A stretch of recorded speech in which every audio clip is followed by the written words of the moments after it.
पुढची बातमी बघूया। संतोष देशमुख हत्या प्रकरणामधील आरोपी वाल्मिक कराडची सर्व संपत्ती जप्त करण्याचा एसआयटीने अर्ज केलेला आहे। कराडची सर्व संपत्ती जप्त करा, एसआयटीने न्यायालयाकडे हा अर्ज केलाय।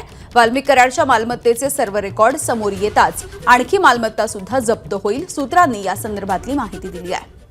चोर असो, डाकू असो, कोणीही असो, माल जो लुटला जातो तो नेहमी पुन्हा जप्त करण्यात येतो। आता वाल्मिक कराड यांनी काही कष्टाने कमवलेला हे सगळी मालमत्ता नव्हती। ही जी आहे त्यांच्याकडे ही खंडणी करून लोकांकडनं जबरदस्तीने आणि लुटून घेतलेलीच मालमत्ता आहे। त्यामुळे ही सगळी मालमत्ता जप्त केली पाहिजे। एसआयटीने त्याची यादी केली असंही ऐकण्यात येत आहे।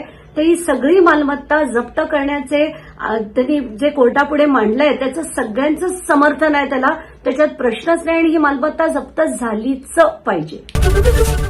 एबीपी माझा, उघडा डोळे बघा नीट।